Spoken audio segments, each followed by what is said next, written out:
แต่ที่นี่เด็กก็เขาก็ว่าเข้าใจประมาณนี้แล้วเนาะเขาก็ตกลงว่าสิเคลียร์ให้จบปัญหาบ่ให้มีมาอีกเนาะบ่ให้เกิดขึ้นมาอีกประมาณนี้เนาะและทีนี้มันบ่เป็นคือจุดประสงค์ที่เฮาคิดไว้หรือว่าหวังไว้เนาะว่ามันสิเป็นผลดีเนาะผลดีแล้วก็ช่วยสู่อุปถัมภ์ทางคนคนหนึงเนาะแต่ว่าเนาะนำกันเขาก็เลยแบบแพทย์อิงเนาะใส่ผู้นี้ผู้นั้นประมาณนี้เนาะก็คำหมายกับว่าผิดบ่เนาะที่ว่าเฮาเผยแพร่เนาะหรือว่าไทยถามเนาะพี่น้องเนาะเนาะเพราะว่าทางสำนวนนี้ก็คือกกไปสาเหตุเนาะหรือว่าเฮาเป็นสะพานบุญเนาะกะหน้าที่ที่ว่าต้องถามเนาะ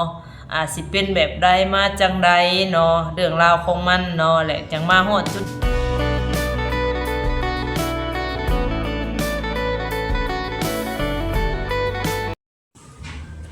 สบายดี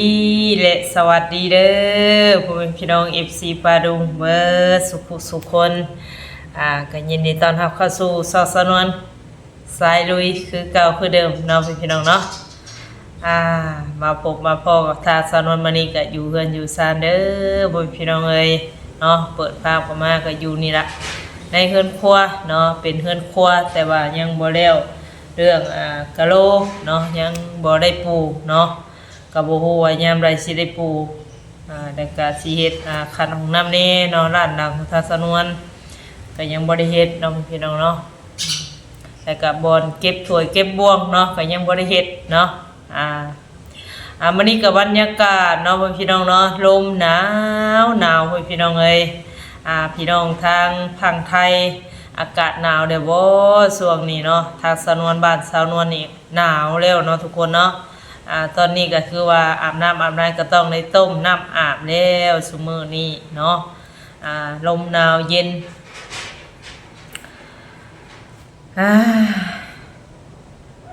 ถ้าสนองกะออกไปเวียกเนาะอยู่ข้างนอกเซโนขี่รถมากเกือบบ่ฮอดเนาะทุกคนเนาะมันแบบโอ้โหเนาะรถจักรลมพัดจนสิล่มพุ่นล่ะพี่น้องเอ้ยเนาะมื้อนี้ก็ทาสนองกะสิมาเล่าประสบการณ์เนาะพี่น้องเนาะที่ว่าเคยเจอเนาะที่ว่าเคยเจอมาแหละตั้งแต่ตั้งซองขึ้นมาเนาะ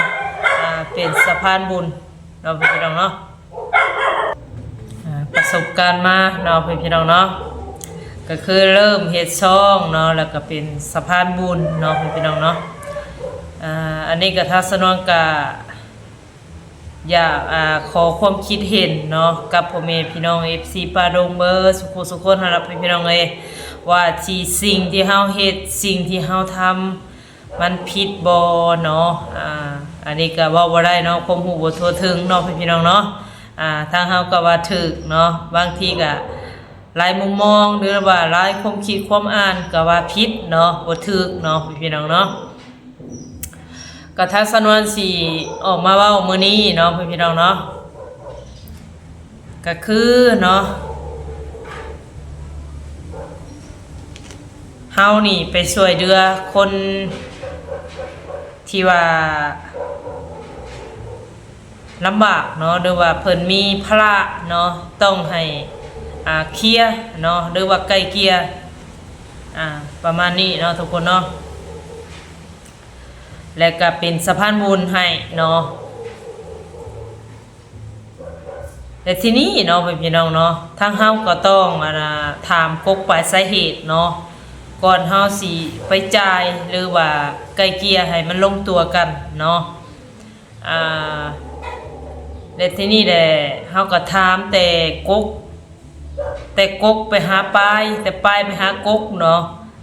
เพื่อว่าสิให้ฮู้เรื่องราวต่างๆเนาะเพื่อว่าทางผู้หลักผู้ใหญ่หรือว่าผู้พื้นที่ซอยให้ฮู้นำกันเนาะว่ามันเป็นจังไดมาจังไดถึงมาฮอดจุดนี้จังมาของค่าแบบนี้เนาะยกตัวอย่างง่ายๆเนาะทุกคนเนาะก็บ่เว้าแบบ อันนั้นซะเนาะยกตัวอย่างง่ายๆและทีนี้เนาะคือทางสำนวนเองนี่เนาะยกตัวอย่างว่าถามซะคนคนหนึ่งที่เฮาต้องไปเคลียร์ปลดหนี้ปลดสินหรือว่าภาระให้เนาะ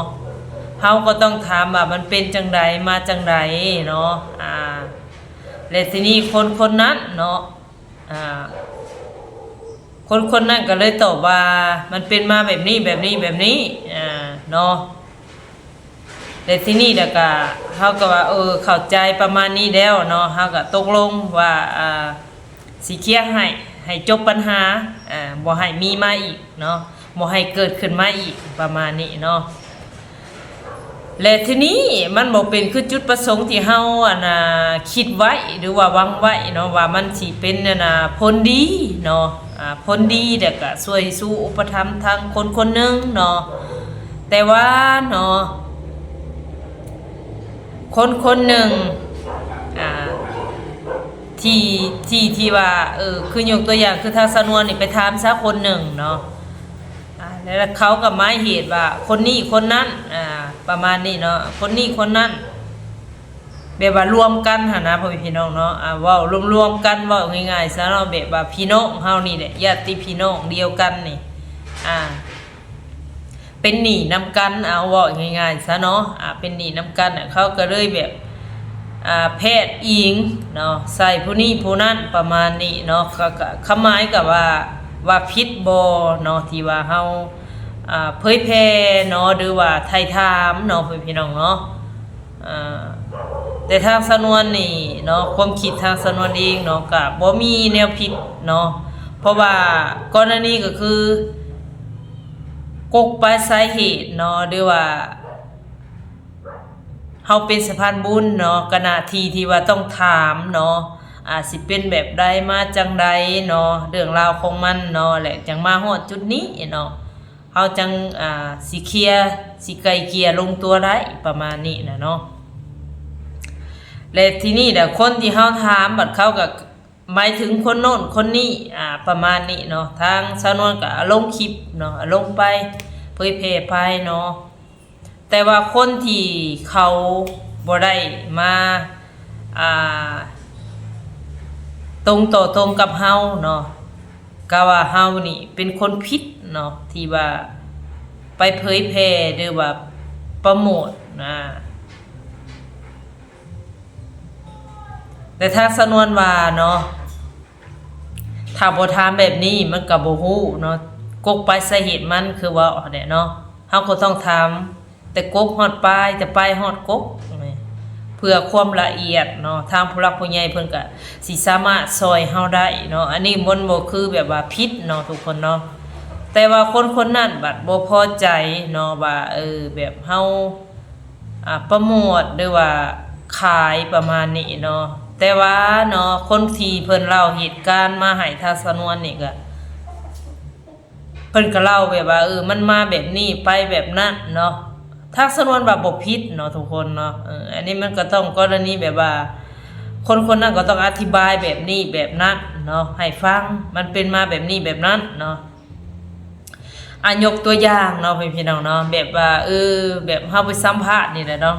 เจ้าอยู่เฮือนกับไผเนาะบางคนก็สิตอบแบบว่าเป็นมาส่วนตัวของตัวเองอะเนาะก็คือแบบว่าข่อยก็ทุกข์ยากปากหมองเนาะอิงก็คล้ายแบบว่าพ่อแม่ข่อยได้หนีประมาณนี้เนาะคำหมายเนาะแบบตัวอย่างให้พี่น้องเลยคล้ายๆแบบนี้แหละพ่อแม่ข่อยไล่หนีหาว่าข่อยบ่รับบ่ดีญาติพี่น้องเพิ่นก็บ่มักข่อยสั่งข่อยประมาณนี้เนาะแล้ววันนี้ทั้งเฮาปู่เฮาถามเฮาก็ฟังเนาะว่าเป็นจังไดแล้วเฮาก็ถามอีกว่าที่แรกเจ้าอยู่ไสก็อยู่น้ำพ่อน้ำแม่นี่แหละแต่มื้อนี้ก็เพิ่นสั่งเพิ่นไล่ข่อยออกข่อยเลยบ่มีบ่อนอยู่บ่อนเช้าเดี๋ยวนี้นะข้าวน้ำซ้ำปลาเพิ่นก็บ่ให้กินข้าวกินน้ำเพิ่นก็เสื่องลักกินเอาสมมุติเนาะ บัดคนนั้นคนหนึ่งเนาะคือพ่อคือแม่นี่ได้ยินซะลูกสาวเว้าออกในคลิปทางเฮานี่เนาะเพิ่นก็บ่พอใจเนาะบ่พอใจว่าลูกสาวประจานฐานะก็บ่แม่นเนาะเพิ่นบ่ติลูกสาวเนาะเพิ่นมาติซะเฮาผู้ไปถ่ายทำน่ะว่าเป็นน้ำเฮาเป็นน้ำเฮาเผยแพร่อับอายคายขี้หน้าแบบนี้ก็มีได้พ่อแม่พี่น้องเนาะอันนี้คลิปนี้ก็คืออยากจะเตือนทุกคนเนาะเป็นสายบุญเนาะแบบนี้ก็มีบ่เคยพบเคยพอกับพ่อเนาะบ่เคยพบเคยเจอมันต้องเจอเนาะจักวันมื้อหนึ่งวันหนึ่งคนหนึ่งที่ว่าบ่พอใจในสิ่งที่เฮาเห็นน่ะลุกเป็นภัยเลยแหละเนาะสนวนก็ไปถามความเป็นอยู่เนาะเพราะว่าผู้หลักผู้ใหญ่เพิ่นว่ามันเป็นจังได๋ถามรายละเอียดมึงดูเป็นอยู่เป็นมาของเรามันเป็นจังได๋มาจังได๋ข่อยบ่ฮู้เรื่องเนาะบางทีผู้ใหญ่เพิ่นก็บ่เข้าใจเนาะบางทีเว้ากลับไปเว้ากลับมามันก็บ่ฮู้ว่ามันบ่ไปเลยนะมันเว้ากลับไปกลับมาแต่มันบ่ฮู้ที่ไปที่มารายละเอียดประมาณนี้เนาะแต่ทีนี้ทางสนวนก็ไปถามเนาะไปถามไปเจาะกับแม่นเนาะไปเจาะไปถามเรื่องว่ามันเป็นจังใดมาจังไดเจ้าจึงมาอยู่จุดนี้เนาะแต่ทีนี้แหละเราก็เป็นคนบ่เต็มเนาะคนนั้นเป็นคนบ่เต็มแต่เราก็มีลูกน้อยผู้นึงเนาะแต่ว่าพ่อแม่ก็เก็บไปเลี้ยงญาติพี่น้องนะเอาลูกนั่นน่ะไปเลี้ยงไปเลี้ยงแล้วบัดนี้นะเราก็อยู่เพื่อนอีกหลังนึงตูบนึงนะแบบว่าคล้ายๆแบบว่าปัดหู้ความจริงเนี่ยก็คือคล้ายแบบว่าเราน่ะเป็นคนบ่เต็มเนาะแบบว่าไปมั่วตัวผู้ชายนะไปไซโนนหันเนาะจนว่าญาติพี่น้องน่ะซักยาป้องกันเนาะเขาเอิ้นว่ายาคุมกำเนิดนั่นแหละเนาะทุกคนเนาะอันนี้ก็ขออนุญาตเว้าเนาะอันนี้คือความจริงที่ทางสนวนเจอมานำตัวเองนี่แหละแต่ที่นี่แล้วก็ ขอโทษขออภัยน้องเห็นคอก็ทางสนวนก็บ่ฮู้ว่าเราเป็นคนบ่เต็มเนาะเพราะว่าเราก็เฮาถามคำใดเราก็ตอบคำนั้นนะเนาะแล้วก็เว้าเป็นถ้อยเป็นความแต่ที่นี่แล้วก็ทางสนวนก็ถามเนาะเราก็เว้าไปเบิดได้เนาะอันแม่เรานั่นญาติเอาลูกเราน่ะไปเลี้ยงทั้งที่เราน่ะบ่ได้เอาให้ว่าซั่นเนาะ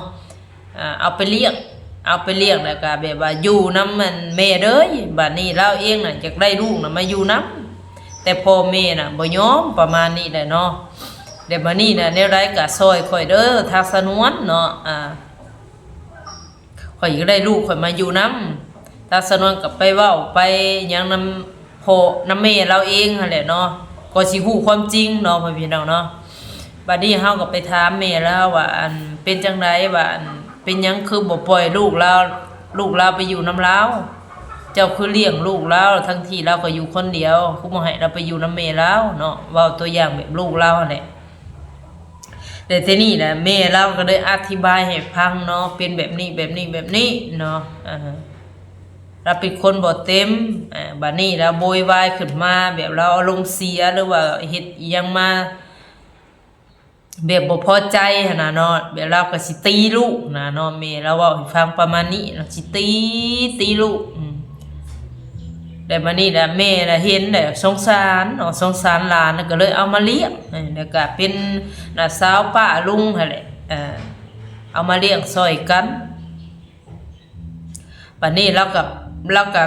เว้าไปตามนั่นน่ะเนาะว่าเขาญาติเอาลูกข่อยไปนี่นั่นเนาะญาติพี่น้องญาติไปแล้วกับคนนั้นก็บ่พอใจอีกเนาะพี่น้องเนาะมาเว้าในคลิปสาวนวลนี่แหละว่าบ่พอใจประจันฐานะว่าซั่นเนาะเผยแพร่ประมาณนี้ทั้งที่เฮาก็เป็นคนถามเนาะคนที่เว้าก็เป็นญาติพี่น้องเขาเองเนาะเขาก็เว้าความจริงนั่นแหละมันเป็นมาแบบนี้ทางเฮาก็แล้วก็เฮาก็ลงไปเนาะลงคลิปไปประมาณนี้เนาะตัวนี้ก็สำคัญที่สุดได้บ่พี่น้องเลยเนาะ แล้วเพิ่นก็ว่าเฮาน่ะประจันทนาเนาะเผยแพร่ประมาณนี้แหละและทางสำนวนอยากถามว่าเนาะถ้าเฮาบ่ลงและบ่เผยแพร่ผู้หลักผู้ใหญ่แล้วก็ทุกๆคนสิรับรู้นำบ่ว่ามันเป็นมาแบบนี้แล้วก็ผู้ใหญ่เพิ่นสิซอยได้บ่เนาะสามารถซอยเฮาได้บ่ถ้าเฮาบ่เอาลงนะประมาณนี้เนาะอันนี้แหละที่ว่าทางสำนวนว่าผิดหรือถูกเนาะที่ว่าเฮาเฮ็ดลงไปเนาะที่ว่าไถ่ถามเผยแพร่ลงคลิปประมาณนี้เนาะมันผิดบ่หรือว่าแนวใดเนาะมันก็ทำคือว่าคำว่าผิดบ่มันก็บ่ผิดเด้เนาะพี่น้องมันแบบว่าเฮาเผยแพร่ออกไปเนาะผู้หลักผู้ใหญ่เพิ่นก็เห็นเป็นมาแบบนี้ทุกข์ยากลำบากแรงแกงขัดหม้อเนาะข้าวน้ำซ้ำปลาอึดอยากเพิ่นก็เห็นแล้วเพิ่นก็ซอยเนาะถ้าห้ามบ่ไทยบ่ถามความเป็นมานี่ฮะเพิ่นก็บ่สามารถซอยได้เนาะพี่น้องเนาะนี่แหละทางสำนวนก็เลยแบบว่าของใจแน่เนาะแล้วก็มาเจอแล้วเจออีกเจอแล้วเจออีกมันก็หลายอย่างนี่แต่ว่าทางสำนวนก็บ่ได้ทำคลิปถ่ายทำ FC ทุกคนเนาะความคิดเห็นเป็นแบบใดเนาะพี่น้องเนาะทางสำนวนก็เจอมาได้สิ่งหลายอย่างเนาะที่ว่าทำส่งลงไปนะพี่น้องเอ้ยแต่เขาก็มาเฮ็ดส่งเฮ็ดหยังก็ฮู้จักหลายคู่หลายคนเนาะสิเป็นแม่ป้าดุงเนาะหลายคู่หลายคนอยู่ต่างถิ่นต่างแดนไกลเนาะเฮาก็ได้ฮู้จักกันเนาะพี่น้องเนาะก็สามารถไปมาหาสู่กันได้คือว่าหั่นแหละเนาะถ้าเฮาบ่เฮ็ดตัวนี้ก็บ่มีไผฮู้ว่าเฮาอยู่ไสมาจังใดกินจังใดอยู่บ้านใดเมืองใดเนาะพี่น้องแล้วก็คือแบบว่าโลกโซเชียลเนาะก็เว้าง่ายๆถ้าเฮาเนาะบ่อารมณ์เนาะหรือว่าบ่ไทยบ่ถามเนาะก็บ่มีทางผู้หลักผู้ใหญ่เพิ่นซอยเนาะพี่น้องเนาะสิช่วยจังไดคือเฮาเจ้าข่อยนี่คือทางสำนวนนี่ก็บ่เฮ็ดคลิปเฮ็ดหยัง FC ก็บ่ฮู้อีกเนาะว่าทางสำนวนเป็นคนแบบใดหน้าตาแบบใดเนาะประมาณนี้เนาะอันนี้ก็เฮาลงไปแล้วก็นี่นั่นก็เรียนรู้กันไปต่างคนต่างฮู้จักเนาะพี่น้องเอ้ยนี่ล่ะกรณีที่ว่าทางสำนวนเนาะออกมาว่ามื้อนี้ก็หลายคนก็เจอคือทางสำนวนบ่เนาะเฮ็ดส่งมาแล้วสายบุญเนี่ยเป็นแบบนี้บ่เนาะทั้งที่เฮาก็บางดีเนาะมันก็ต้องถามในอะไรก็ถามเนาะแต่ว่าคนที่ว่าเขาบ่ได้มาตอบเฮาน่ะเขาก็ว่าเฮาผิดเนาะเขาบ่ติซักคนที่ว่าคุยกับเฮาตอบกับเฮาน่ะผิดเนาะเขาว่าเฮาเป็นคนผิดเพราะหยังเพราะเฮาเป็นคนเอาคลิปลงเนาะประมาณนี้เนาะพี่น้องเอ้ยแต่คือว่าเนี่ยคือทางสำนวนว่าเนี่ยถ้าบ่เอาลงกับผู้หลักผู้ใหญ่ก็บ่ฮู้เนาะว่าเป็นมาแบบใดเนาะได้สิช่วยจังไดประมาณนี้นะเนาะพี่น้องเอ้ยเอาจังไดคลิปนี้เนาะพี่น้องเอ้ยผิดหรือถูกเนาะคอมเมนต์มาบอกทางสำนวนได้เด้อพี่น้องเอ้ยพอได้เรียนรู้กันไปเนาะเทื่อละขั้นตอนนึงบั้นตอนที่ใดตอนใดมันผิดเนาะก็แนะนำกันเข้ามาเนาะพี่น้องเนาะพอได้รู้จักทางสำนวนก็ได้อันนี้ล่ะทางสำนวนก็ได้ว่างงเนาะว่าเฮาเฮ็ดนี่ผิดบ่เฮาถามนี่ผิดบ่เนาะพี่น้องเอ้ยอันยกตัวอย่างก็คือเว้าหั่นแหละเฮาถามลูกเนาะลูกก็ไปเพศอิงใช่ป่ะพ่อแม่เป็นคนแบบนี้แบบนั้นบ่ดีจังสิจังซั่นเนาะ บัดนี้เนาะพ่อแม่ได้ยินซะในคลิปทางสำนวนนี่ก็บ่พอใจซะเนาะก็ว่าเฮานี่ไปเผยแพร่เนาะก็บ่ติซะลูกที่ผู้เว้าคายหนามให้พ่อแม่ติผู้อารมณ์เนาะ ถ้าว่าผิดเนาะพี่น้องมันก็ผิดนำกันเบิดสองหั่นแหละเนาะผู้อารมณ์ก็ผิดเอาผู้มาตอบคำถามทางสำนวนกับผิดคือกันนั่นแหละขายขี้หน้าพ่อแม่ตัวเองเนาะเอาเว้าสั้นๆเนาะพี่น้องเอ้ยถ้าเว้าเรื่องผิดเนาะ ถ้าเว้าเรื่องถูกทางสำนวนว่าถูกเนาะที่เฮาเผยแพร่ให้ฮู้จักเนาะที่ไปที่มาเนาะความเป็นอยู่ของเจ้าเนาะกระทางผู้หลักผู้ใหญ่เพิ่นก็สิได้ซอยได้ดูแลเบิ่งแยงเนาะว่าเฮาทุกข์ลำบากยากเก่งขัดแรงกินอยู่กับบ่อิ่มท้องอิ่มไส้เนาะประมาณนี้เพิ่นก็สิได้ซอยเนาะผู้เพิ่นมีเงินมีคำเพิ่นที่ว่าซอยสู่อุปถัมภ์สามารถว่าซอยเฮาได้ประมาณนี้แหละเนาะเพิ่นก็สิได้ฮู้ว่านางนี่ก็สู้ซนทุกข์ลำบากแฮงเนาะค้าขายง่ายมือหรือว่าเฮ็ดอิหยังก็เฮ็ดมาเบิดแหละทุกสิ่งทุกอย่างเราก็ยังบ่ดีขึ้นเนาะบางทีเพิ่นผู้รักผู้ใหญ่ผู้เพิ่นเงินหลายเนาะใจบุญใจศรัทธาเนาะเพิ่นก็อยากซอยเนาะพี่น้องเนาะมันก็บ่แม่นว่าแนวประจานหรือว่าอับอายขายหน้าเนาะอันนี้มันคือความจริงเนาะความจริงและก็ความเป็นอยู่ของเฮาเนาะยกตัวอย่างคือทางซาโมหั่นแหละเราก็บ่ได้อายเนาะเราก็สิเว้าตรงซาโมเนาะหลายคนก็อาจสิฮู้อยู่บางคนก็ว่าโอ้ยอีขี้คร้านอีชงกปรกอีบ่อาบน้ำนี่นั่นเนาะมันก็หลายคู่หลายคนก็หลายความคิดเห็นเนาะอันนี้ก็ทางสนวนก็บ่ได้ว่าหยังเนาะพี่น้องเนาะก็มาอ่านคอมเมนต์แล้วก็ฮู้ว่าทางสนวนก็ได้ หลายคนก็หลายความคิดคือว่าแหละบางคนก็แนะนำเนาะทางที่ดีเนาะในจบแนวงามของเราหั่นล่ะพี่น้องเอ้ยแต่ว่าคือว่าหั่นแหละเนาะคนมันเป็นแบบไรก็เป็นแบบนั้นเนาะที่ว่าทางผู้หลักผู้ใหญ่เพิ่นซอยมากก็คือแบบเอ็นดูสงสารเนาะก็คิดว่าเราเป็นคนแบบนั้นเราเป็นคนบ่เต็มเนาะปั๊มๆเป้อๆก็เลยสงสารลูกเราแหละหลายที่สุดเนาะที่ว่าทางผู้หลักผู้ใหญ่เพิ่นซอยล่ะพี่น้องเอ้ยส่วนหลายก็คือผู้ใหญ่ทางสนวนเนาะบ่ปะบ่ทิ่มเราเลยเนาะก็แบบดูแลเราตลอดนะพี่น้องให้เราก็ได้อันนี้แหละพี่น้องบ่แม่นว่านี่นั่นติเตือนเพิ่นเนาะผู้หลักผู้ใหญ่นี่คือว่าคนใจบุญใจร้อยสุดๆเลยทางสนวนว่าเนาะเพิ่นบ่ติบ่เตือนเพิ่นบ่ซักบ่ซ่าอันนี้คือแบบใจแบบบริสุทธิ์ปลอดโปร่งเนาะบ่ซักบ่ซ่าเนาะดีหรือชั่ว